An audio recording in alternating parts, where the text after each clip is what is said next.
Welcome to Corsair Distillery. Corsair has been founded as a company since 2008. The two principal owners are actually located in Nashville. They decided that they wanted to open up their own distillery so that they could experiment and do some things that hadn't been done before. But unfortunately, at the time, the Tennessee laws didn't allow them to open their distillery in Nashville like they wanted. And so they looked at their options, came to Bowling Green, and were very impressed with the city as a whole and the ambience of the square. Located where we're currently at, here on the backside of Bowling Green's historic square, and decided this would be a great place to open their first distillery. They distilled for about 6 months to figure out their recipes and to hone in on what would be our eventual products here at Corsair. And then in the spring of 2009, we officially opened our doors and began distribution in Kentucky and Tennessee.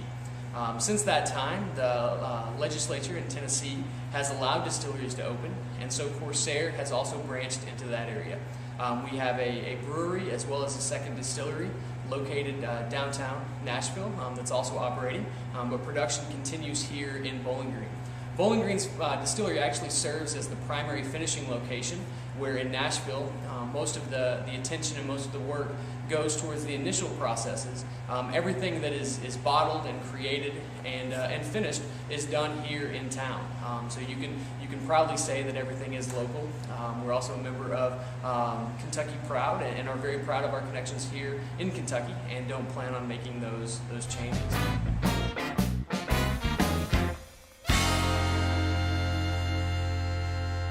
Have a whole lot of space, but everything gets done here. We have between 12 and 15 products that we're producing at all times, depending on what season it is or what we've been putting through the still. What sort of are you doing right now? Right now we're actually we're wrapping up some gin that we've been doing the last couple of weeks. We've also got some rye whiskey that we've been working on. Those have been the big projects for the last little bit.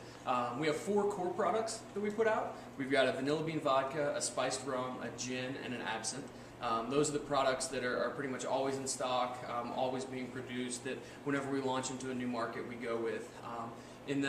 As those have kind of found their ways into the market, we've been working more on our whiskey, which everybody who works here is primarily into whiskey. But you find that whiskey's a lot more fickle. It's got a lot more idiosyncrasies to it. A lot more goes into the process, and so we've slowly been backing into that. We've got an unaged rye whiskey called Rye Moon, which could either be what a moonshine should taste like if it's done right, or it's what a rye whiskey tastes like before it goes into the barrel. Has a lot of cereal grain flavors to it. We did a pumpkin spice moonshine for our fall seasonal release. We've got a triple smoke, which is in the same family as a Scotch, American single malt. It's got a smoky note, but instead of kind of having some of the more medicinal, almost ocean flavors you get in a Scotch, it's got more of a woody smoke to it. We did a Rasputin, which is a Russian Imperial Stout that we distilled and infused with hops. So it's unlike anything else that's on the market right now. I'm trying to think what else we've put out. We've done a barrel-aged gin. We've done a couple other experimental short-run things. We've done 100% aged rye. It all depends on kind of what we're in the mood for. So we're definitely a place that a lot of our production is driven by our passion.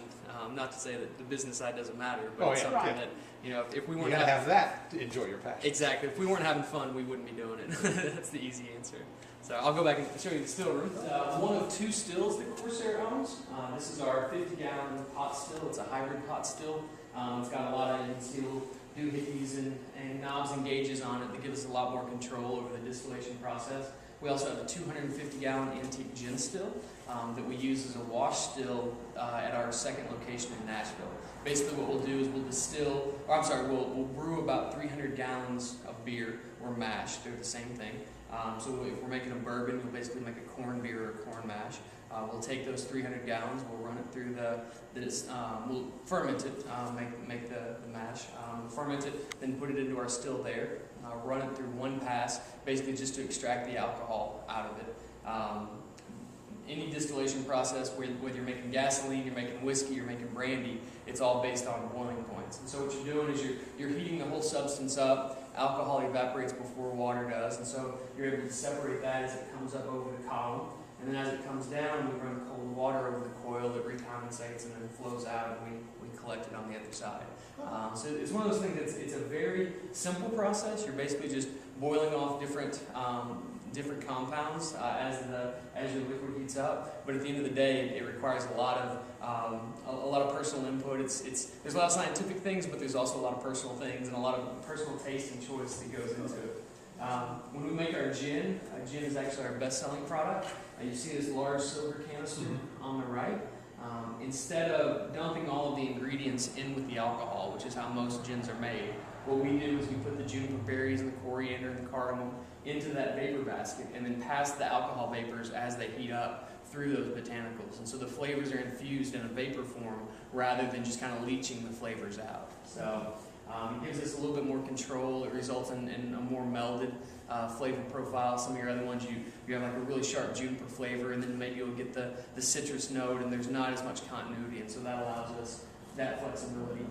It also means that some of our a little bit more experimental whiskeys we can do some fun things with. So the pumpkin spice, for instance, we pass the whiskey vapors through the spice to give them their flavor.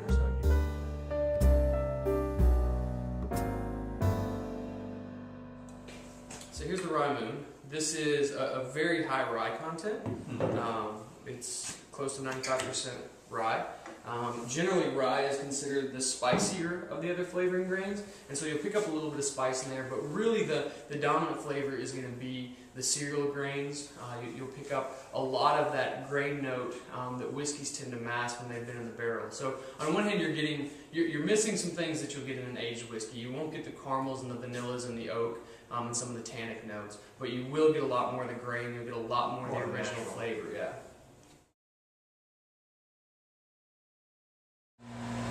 Corsair products are currently distributed to Kentucky, Tennessee, Georgia, Washington, Oregon, California, and we're expanding into the East Coast as well as Texas and Illinois. But of course, you can purchase your Corsair products here in Bowling Green at any of the quality liquor stores in town. The distillery is open from 10 until 6 on Fridays and Saturdays and open to the public with free tours and tastings. We're located on the back side of historic downtown square across from the Daily News building. We hope to catch you soon.